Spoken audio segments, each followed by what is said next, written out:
Hey, welcome back to Crimes and Closets. This is Christy in my closet in St. Louis. And this is Beth in my closet in North Carolina. How's it going? Very good.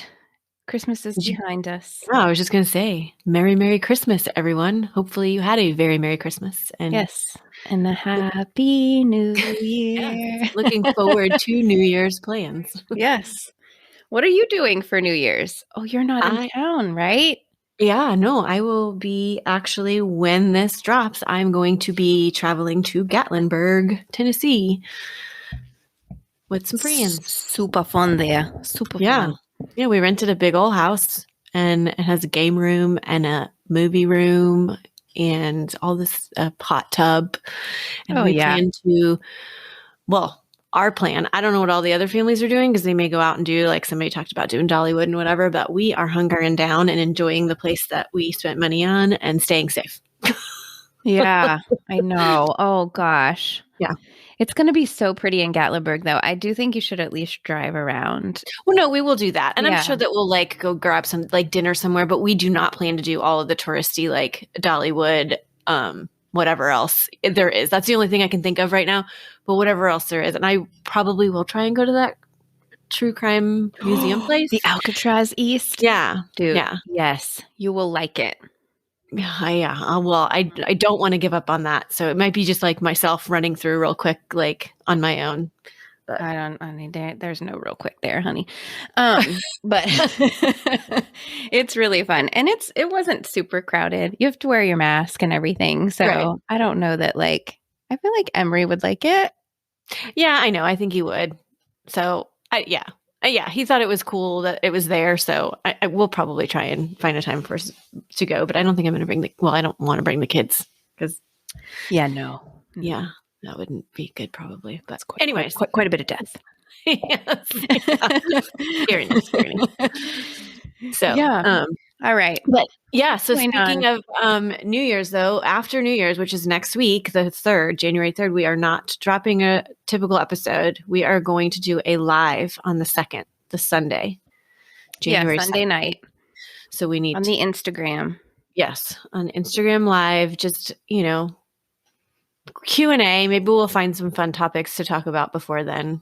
I don't know what we'll do, but we're going to do live. So be there on Sunday the 2nd. Did we discuss a time or should we just post it on this? Probably 9, I would say Eastern, but we'll post something. So yeah. So hopefully you can join us. Maybe you'll be just chilling because you'll be recovering from New Year's. And so I know. Sit and stare at your phone and listen to us jibber jabber. Yeah. And send us in some questions. Yeah. And we'd like to hear all of your holiday plans. Too, or what everyone did over the last, month, 6 weeks. Yeah, no kidding. Mm-hmm. So, and what else? Is there something else we needed to mention? Oh, stuff about this current episode. Oh, yeah. Mm-hmm. Is there anything else besides that? Because I figured that could be that's it. I think that's all we have. Okay, well then, glad you're with us, and we are going to talk about a crime. But I did forget, by the way, and I'm sorry about this, to mention when we recorded the story that you're about to hear, I forgot to mention in it that it was a suggestion from Maddie Jumper. So sorry, Maddie, but we're mentioning it now. Yes, thanks, Maddie. Yes. And also, I believe that there was a special not guest appearance, but somewhat of a guest appearance in that episode. Oh, yes. My daughter was playing piano when we were recording. I don't even know why she was home. And she was playing piano rather loudly. She's really good, though. So you have a little mood music. Yeah, you might, if you have some good ears, you might be able to Hey, you guys should catch it and tell us what song she's playing. See if anybody can guess. I remember what it was. See if you guys can guess do? Yeah. Oh, you're going to have to tell me after this because I can't remember. Or I'll go back and listen to the episode real quick and see. There you go. Be a listener. Thanks. Okay. Oh, you know what else I was going to say that we should talk about? The show that we are watching, the Tell Me Your Secrets. Yes. So it's really good. Christy watched it. It's on Amazon Amazon. Mm-hmm. Prime. Yeah, it's free. And Yes. Christy watched it. And so I just started watching it. And I think I'm on like the 4th episode. I was up so late last night by myself. Because you I was can't watching. stop. Yeah, I was like, I'm going to sit here and do some laundry and watch some of these, a couple of the episodes. I think I watched 4 episodes all by myself. I was up so late. It's really good. It is. I feel like the first episode or so, maybe I was super confused as to what was happening. But actually, I'm confused the entire time because I was going to say the way they have done it, it's like you think and then you're like, oh, but wait, what? And even at the very last one, I was like, okay, I kind of saw some of that coming, but not all of it. So yeah, it's good. I'm very like it a lot. Tell me your secrets. Yes. Amazon Prime. And the girl who plays the main girl, she is ripped. Oh my gosh. Like, what does she eat for breakfast? I need to know because she is beautiful. It's unbelievable. Lily Rob, I don't know. I think that's how you spell her. You're right. She's from American Horror Story, right? Yes, that's where I saw her. I like her a lot. Yeah, she's great. Good. Mm-hmm. It's good. It's a good good show. Go do that. Go do that and show. Amy Brenneman, who was do you remember Judging Amy? Oh yeah, yeah. On the show. I know she's done little things here and there, but you don't normally see her. I like her a lot too. But anyways. Yeah, good show. Go do that. Tell me your secrets. Okay. Here's your New Year show. Yep, there you go. Come on the lab and tell us how you like it on Sunday. Oh yeah, true. Watch some. Yeah. All right, cool. Well, are you ready to get into this story? Yes, please. Give me a crime. Here we go.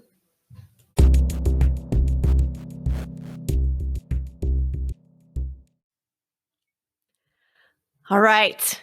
This case takes place in Tennessee. Oh, we just were in Tennessee for my birthday not long ago. We were. Have we been there for a case? I can't remember.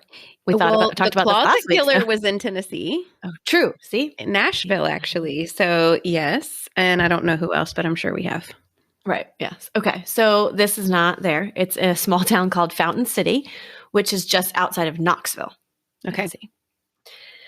It's a town of about 44,000 people, considered a safe town. The neighborhood that we will be discussing seems to be a good neighborhood. When researching it, it kind of made me think of our neighborhoods. People are friendly. We know each other. We hang out with each other. It's overall pretty quiet.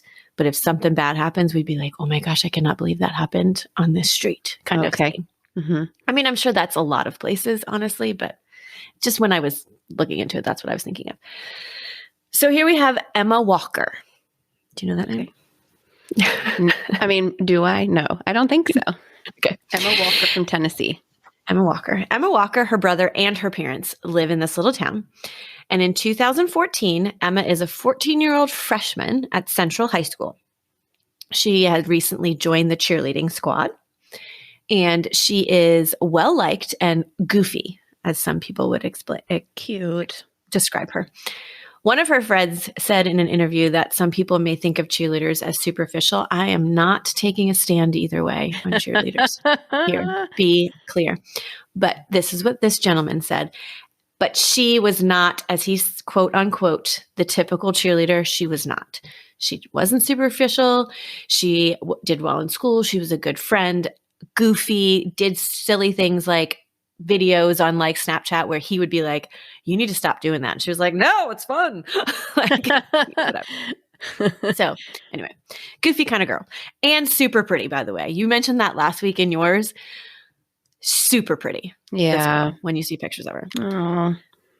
So she, being the pretty girl that she was, caught the eye of a wide receiver on the football team. And his name was Riley Gall, who was a junior. So she's a freshman. He's a junior. Okay. They began to date, and they were the cute football player cheerleader couple. Oh, gosh.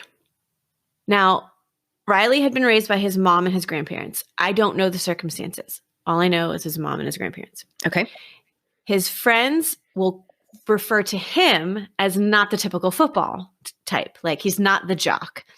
He is always ready to have fun with his friends. He even is kind of has a nerdy side to him, they say. So he's labeled as not the typical football type.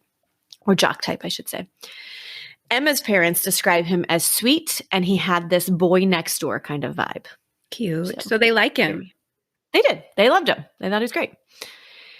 However, not too far into the relationship, people started to think that he got a little too clingy and just wanted to spend all of his time with Emma, which honestly in itself in high school, it really isn't that unusual. I mean, that's what happens when you're in new relationships. That's what you want to do. And your friends get mad because you're not spending as much time with them. And it's true. I just was recently talking to a friend, and we were talking about how that there is no way to successfully have a normal relationship in high school, honestly. Like, there's nothing normal about your life. Like, you can't, it's just, I don't know. I'm not saying that things that happen in high school we shouldn't judge people for, because, like, you know, you can still be a good or bad person, but like, we've all been in like real stupid relationships when we were teenagers that like are not reflective of who we actually are as people. Right. Yeah, exactly. Like, you were a stage 5 clinger in high school? Cool. Like, right. Yeah. It's totally fine. However, people kind of started to notice that he was a bit controlling too. So that was like the other end of it. He wanted to tell her what she could do, who she could hang out with, when she could hang out with them, and he would make comments about what she wore, stuff like that. So not as usual as just like wanting to be with somebody all the time. It's another level. Mm-hmm. Emma's parents would talk to her about these things when they would notice it, and it would just be the same old fight. I mean, so I kind of feel them in this because I have a teen right now, and you know, when you try and talk to them about stuff like, I'm noticing this, it's not probably the best idea, and you want to try and help a situation because you have hindsight, you've lived it, you know what's smart and what's not, but they didn't ask for your help. It's like, mind your own business, and they kind of push you away even further, and that's, you know, kind of what I've been dealing with on my own right now. So I'm feeling these parents. So trying to help her, trying to say, hey, this doesn't seem right. And she's like, but it's my boyfriend. I love him. No. You don't know him. Yeah. Exactly. You don't know him like I know him. Right. Oh, I did. That was a good job. Yeah, thanks. Anyway, Emma didn't want their advice or criticism of her relationship at all. So Emma and Riley soon became the dramatic couple that would break up, get back together nonstop, like over and over again. And then during those times of breakup, things would kind of be intense. And most of the time it would happen over like text or Snapchat, which doesn't ever seem like, but I mean, that's just the maturity of the relationship. Like, why are you breaking up over that? But whatever. And he would get really angry and write just some not so nice things. Like one time he texted her, "You're dead to me. I'll check the obituaries tomorrow. Blank you." So we can fill in the blank there. Oh. Yeah. That's a little bit overboard. Dramatic, shall I say. Seems very aggressive. Yeah, a little bit. So there were times that her mom would see these messages if she happened to check her phone at the right time. And again, I've got all these feels because this is what happens in my life. I go through my teen's phone, and some of you may judge me for this, but I'm sorry. I'm not violating their privacy. That's what people have said to me before. I have to save him from himself sometimes. You have to save you have to teach your children how to stay safe. And sometimes that is what you need to do. You need to check and make sure what they are doing on their phones is appropriate. So this like story gave me all kind of feelings. Trust but verify. That's what my mom used to say. I trust you. I verify that trust. Oh, that's a good statement. That's what she used to tell me. Yeah. Because I mean, kids are stupid. And I've definitely seen things on his phone. Like you've known when I pick it up and if I hadn't picked it up at that time, it would have been gone by the next, within an hour, because he would have seen it and been like, well, my mom can't see that. So anyway, whatever. So this is what Emma's mom does. She just picks it up sometimes and checks it. And so if she happens to see something like "You're dead to me," which she did see that one, she was like, I'm going to call Riley out on this. What is that? So she was like, what's going on? Why are you saying that? And his response was that he was just really angry and hurt at the time. He didn't really mean it. It was just something that he spewed out. Okay, fine. Her parents were not too keen on them dating at this point. They're like, I don't know if it's a great idea. And so they really started to discourage the relationship.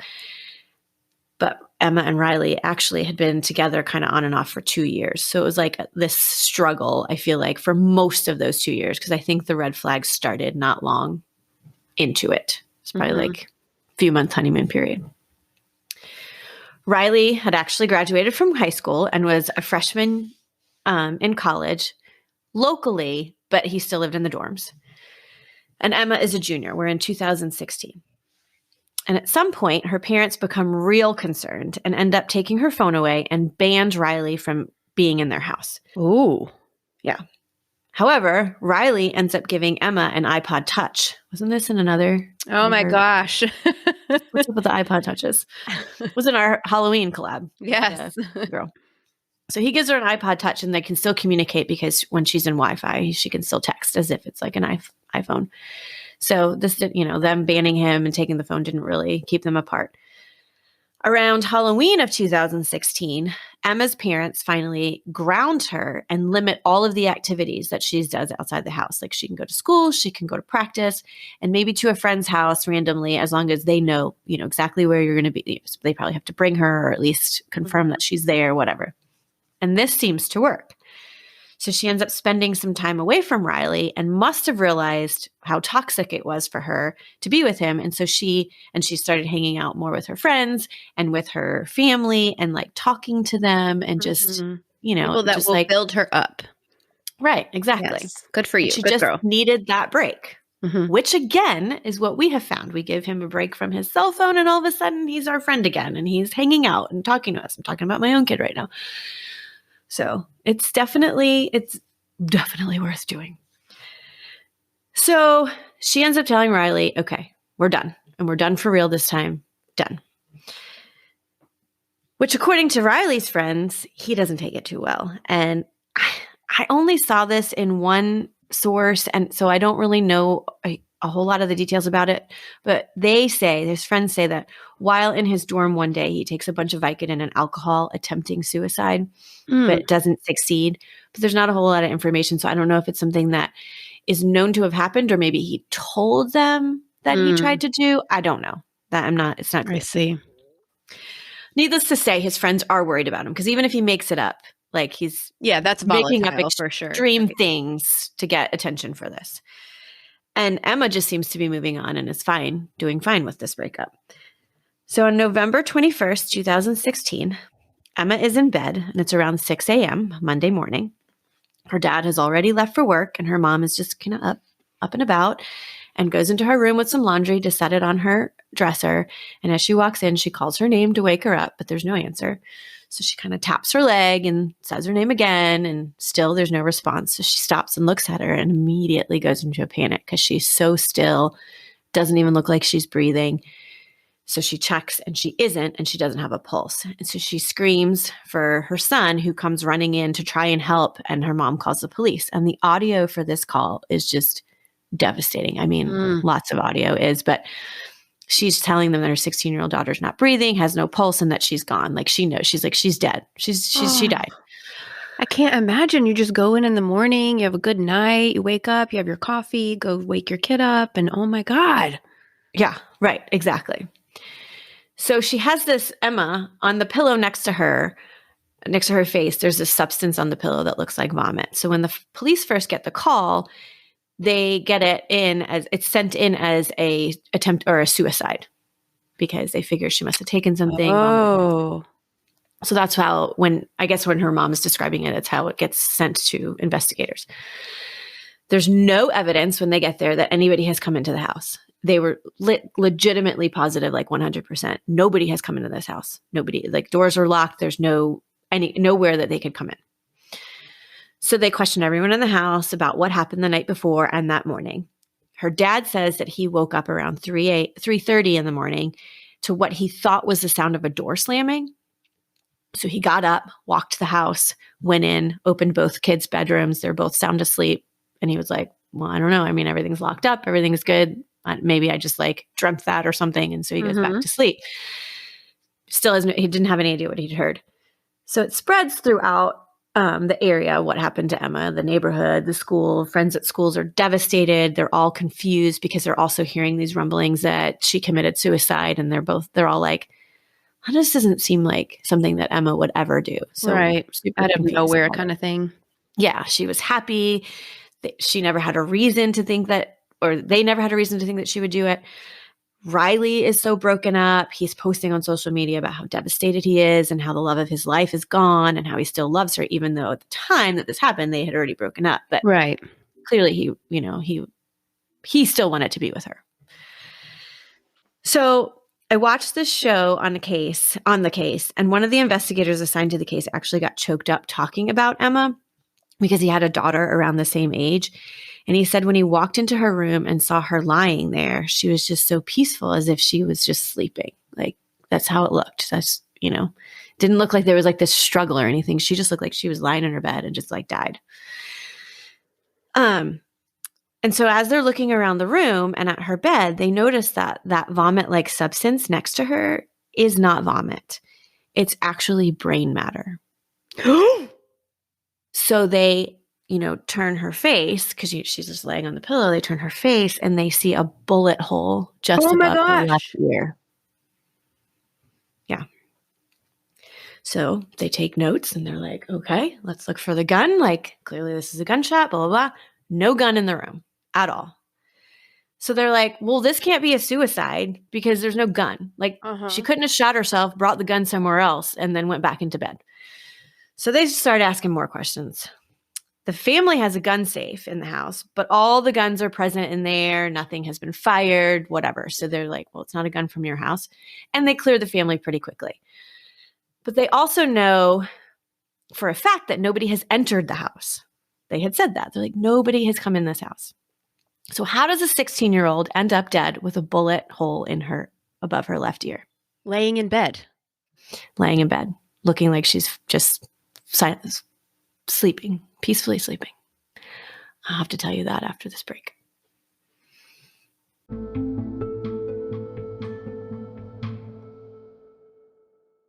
Are you ready to figure out what happened? So 16-year-old Emma Walker has been found shot in the head in her bedroom with no ideas on who would want her dead. She's a junior, a cheerleader. Everyone loves her. Like, who is going to do this to a 16-year-old girl? For real. Investigators have now noticed that there is a small hole in the wall next to Emma's bed, around the same height as to where her head was. And then there's another hole, almost the exact same height on the wall next to it. So like the corner, you know how like your bed's in the corner of the room. And so there's one coming at her, like as she's like, her face is facing the wall. And then there's one like as if it's coming from like where her head, the top of her head would be. Yeah. Okay. Those are just the holes in the wall. She only had one bullet hole in her head. Okay. So they're thinking someone must have shot her from outside of the house. Okay. So they walk around the outside of the house, and when they get to the outside wall that corresponds to her bedroom wall, they find a spent shell casing for a 9mm handgun. And then they walk inside to the backyard to the other wall that they found the other hole in, and there's another shell casing there as well. Is she on a second story or first? No, it's a main floor. Okay. Like it's a one-story house. Okay, got it. She's like towards the back of the house, as one bedroom wall is in the backyard and one's kind of on the side yard. Okay. So it appeared that someone had shot through her wall and then jumped the fence and shot into the other side of the wall. Again, though, who's going to do that? Just walk up to a house and shoot into it. So unless you think it's like a drive-by, but I would imagine that would just be one side of the house, not like.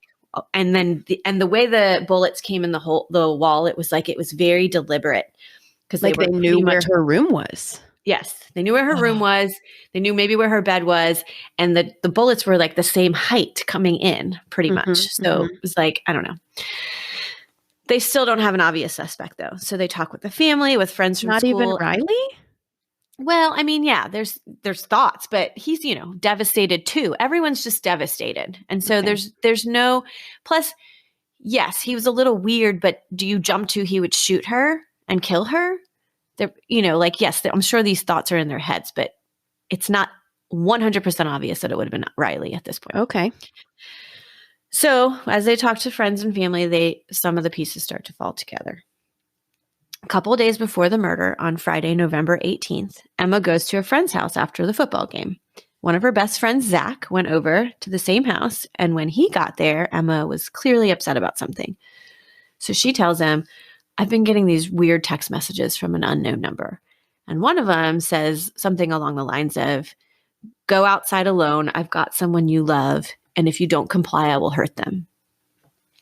So, yeah, she and Zach kind of. She didn't have a phone at this point, though, right? Or did they get No, it she back did. to her? Okay, gotcha. Yeah. Okay. Yeah. And I mean, so I guess I shouldn't say she had it all the time. It's possible that when they did let her go somewhere, maybe they gave her phone. I don't know. Those kinds of details, I don't know. So she and Zach go outside to look around, and they don't see anything. So they come back in the house, and within minutes, she gets another text. What do you not understand about coming outside alone? Oh, creepy. Yeah. So they go back outside, the two of them, and they're like, okay, we kind of see something a little bit of, just down by the road. So they go check it out. And as they get close, they realize it's Riley laying in the ground by the road. And he's unconscious or seems to be unconscious. And he comes to, and they're like, what are you doing here? What happened? And he is very confused. He's like, I don't know. I don't know what happened. Someone kidnapped me and hit me over the head and then dumped me here.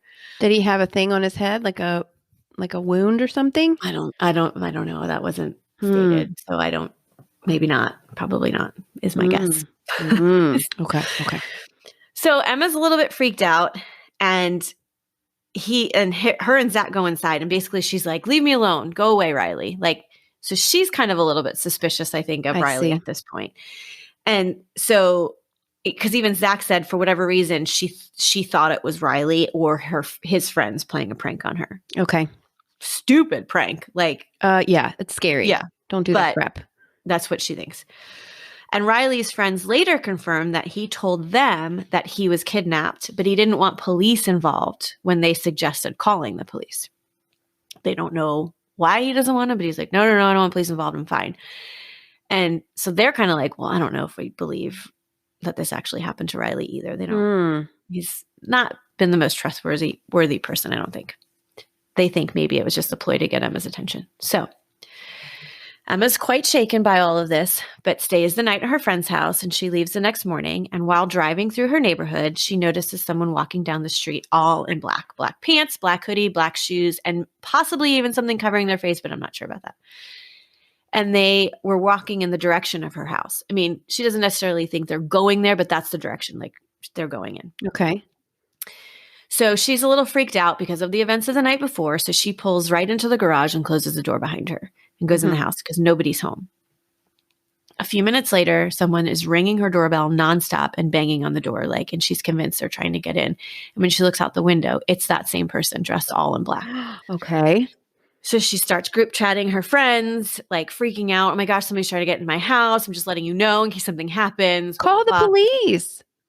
And then she also texts Riley and is like, is this you? Wanting to know if it's him playing a prank on her again. Oh. And he's like, it's not me. So then FaceTimes him, and he's in a car.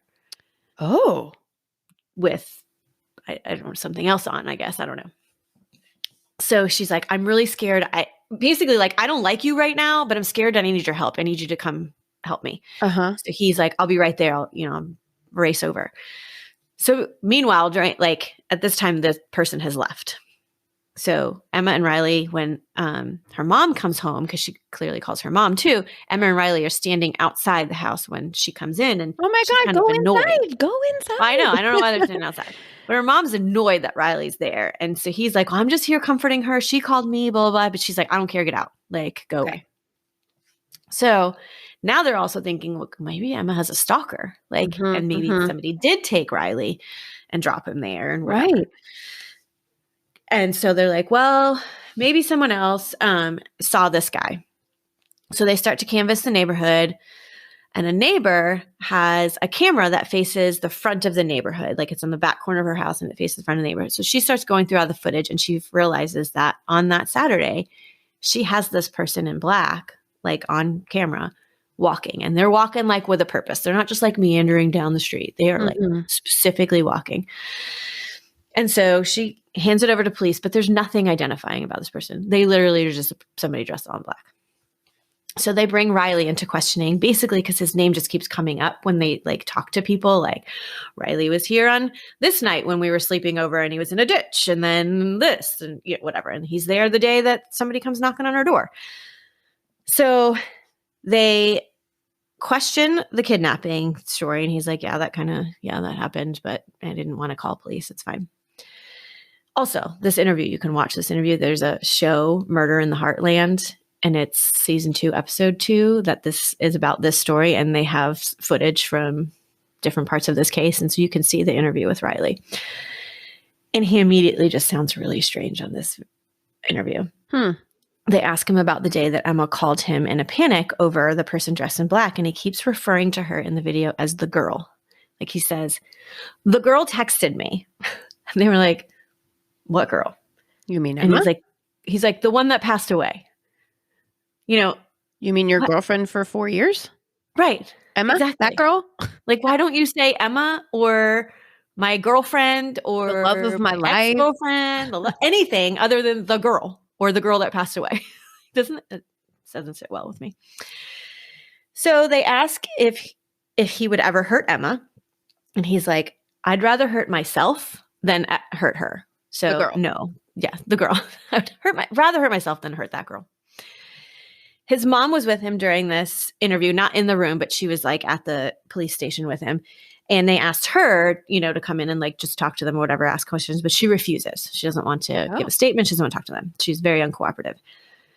So they're clearly going to look into Riley because he's just acting strange. There's strange things around him.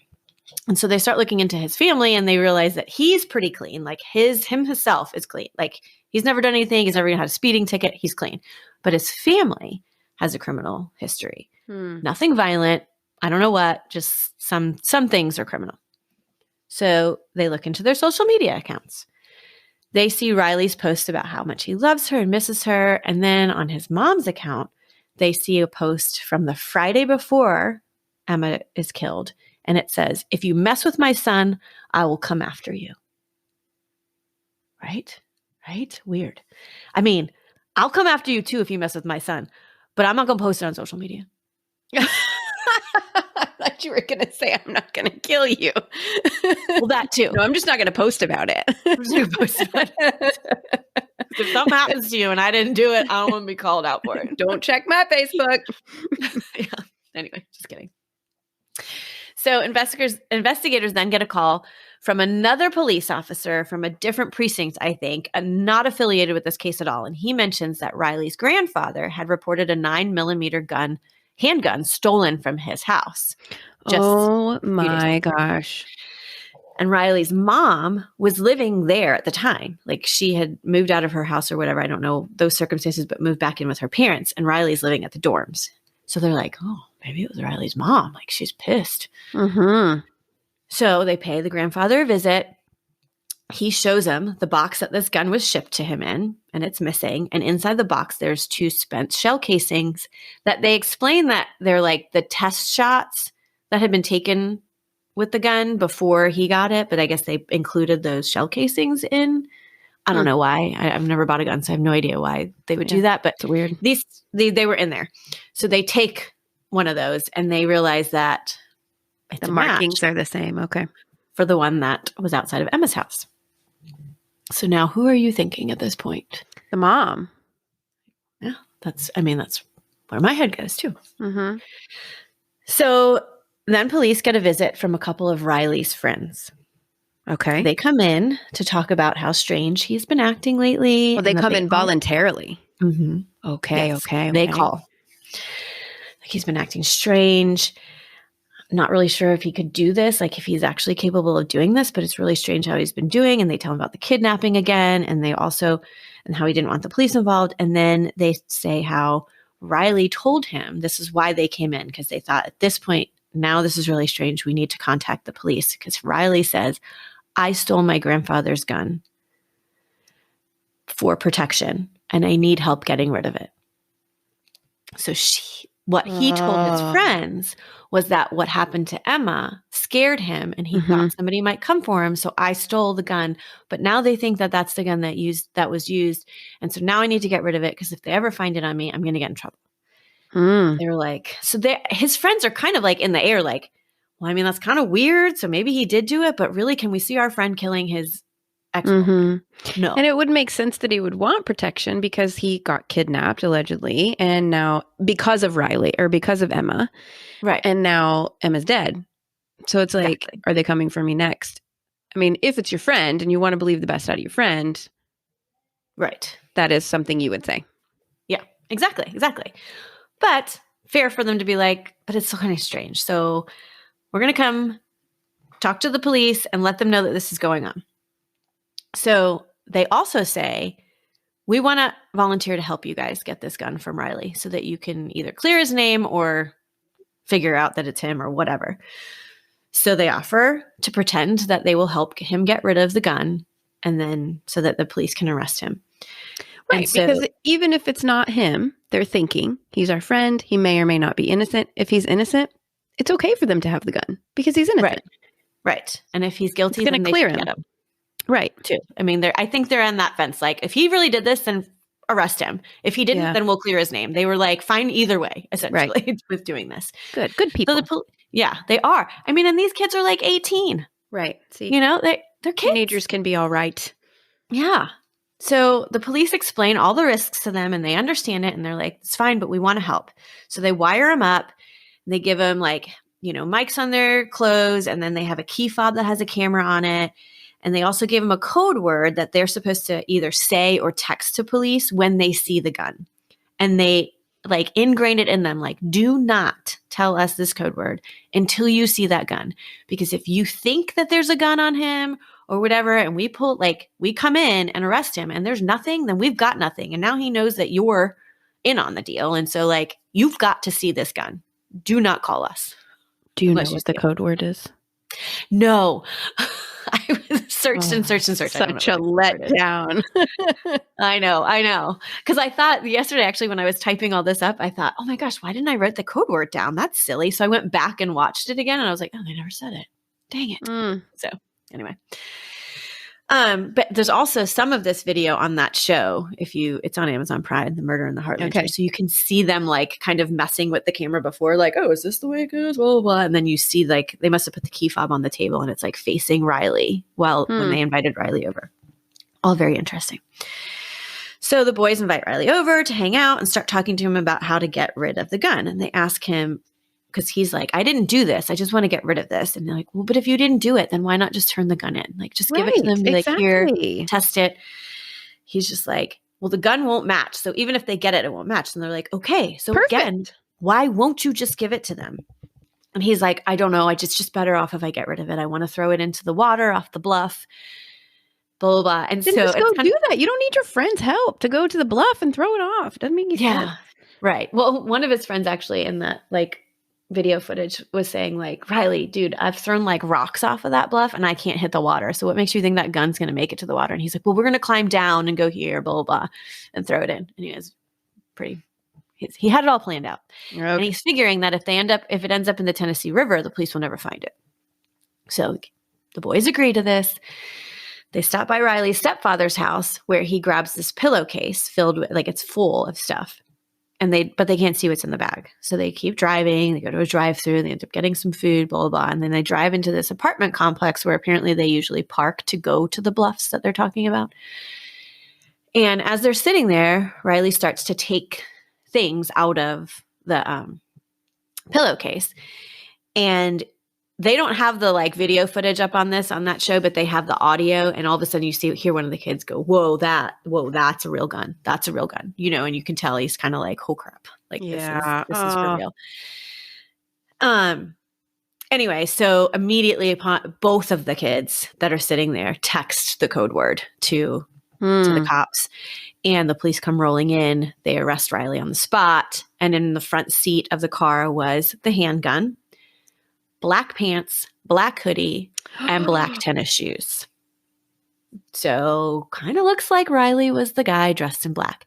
How he managed to get in his car real quick and FaceTime with Emma while this is all happening, I don't know. But anyway, so Riley is on house arrest for 1 year before going on trial on April 3rd, 2018. During the trial, basically what he says is he did pull the trigger, but he says, and he still maintains to this day, that he only shot into the house to scare her, not to kill her. Like it was another one of his, probably the kidnapping scheme and the whatever. All of these things were so that she would run to him and he could be her knight in shining armor and protect her. So he did not intend to kill her, which I believe. I tend to believe that. Yeah, I feel like that's probably true, but like, dude. Yeah, that's a stupid prank. All of your pranks were stupid, but this was the stupidest one of them all because this girl ended up dead. Let's emotionally terrorize her so we'll have a happy relationship. Yeah. Yeah, exactly. Stupid teenagers. So Riley was found guilty of first-degree murder, stalking, reckless endangerment, theft, and tampering with evidence. Oh, wow. They threw the book at him. On May 8th of 2018, he was sentenced to a mandatory life in prison for the first-degree murder because that's what the Tennessee law is, which means he will not be eligible for parole for 51 years. Wow. In 2021, he appealed for an acquittal based on insufficient evidence. And if that was denied, he wanted to appeal for a new trial. But on June 4th, 2021, both appeals were denied. So he's still there. And that's the story of Emma Walker. Which, by the way, yes, poor Emma, was a suggestion I forgot to mention in the beginning. Maddie, who has suggested other things in the past, suggested this story. Well, thank you, Maddie. Yes. That is terrible. It is. It is. Lots of victims there. Yeah. Yes, for real. Legitimately. I mean, do you think the mom knew? Riley's I don't know. mom. I don't know. I mean, it's possible. Cooperate. Yeah, it's possible. Maybe he told her, like, nervous, like, oh my gosh, Mom, I did this to scare her and now she's dead, like, whatever. You know, it's possible. I don't know. You know what, though?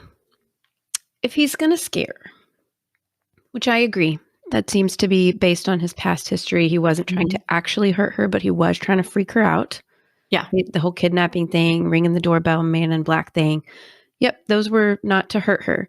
But he shot 2 times. Right. Like, if somebody shoots something in your house, in your bedroom, that's just one time will do. One time. Yeah. For a little scare, one time. Right. Unfortunately, I think the one time would have been the first one that shot her. Right. Unfortunately, it was too late at that point, but he still shot another one. He didn't know that it had killed her. So he shot again, like from another angle, almost like, well, if I didn't get her that time. Right. And see, that's what's really confusing to me, unless he's just in his stupid teenage mind didn't think about this, but like, so he's thinking he's shooting in to scare her and he can shoot in 2 times to scare her. Except when that first one came in, don't you think if you didn't hit her, she would have jumped up and that second one's going to hit her somewhere? Right. Because you've also had to jump the fence and she's probably like, would have been sitting up in her bed. Like, what the heck just happened? So you would have hit her, but maybe his stupid teenage mind didn't think that part through. Oh, I don't know. He clearly had some serious mental issues that nobody was aware of or paying attention to or helping. Like, sad. Yeah. Yep. And true, like what you said, you have to save them from themselves sometimes. Yes. It's not their privacy until they move out. I mean, there's levels of privacy, but I'm sorry. Right. I will keep checking and make sure that what he's doing is safe. Well, even her parents did, and it still wasn't enough. Like if someone gets it in their mind. Yeah. No, it's true. It's true. Well, that is terrifying. I am not okay. Keep your kids little. Oh. I know. Gave up little.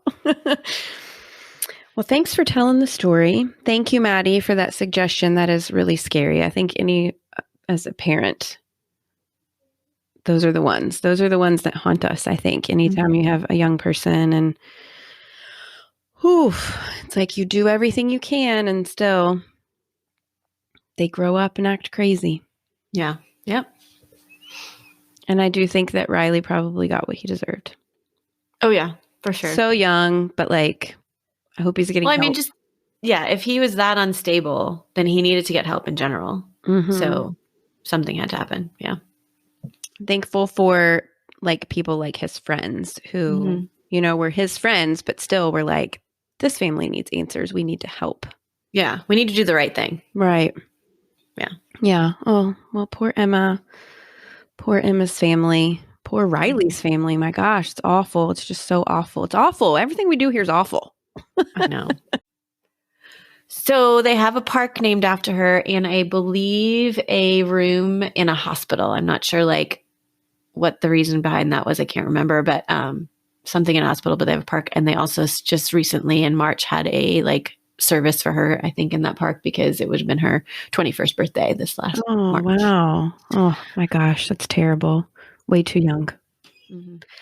Way too young. We'd like to say it was unavoidable, but I don't know. I don't know that they did all the right things. I feel like it was just Riley who sucked. Yep. He needed help. That's sad. Yes. Okay. Well, thanks for telling that story. Everyone go hug your children. Yes, adult please. Children, baby children, all the children. Check in with them. That's the best advice.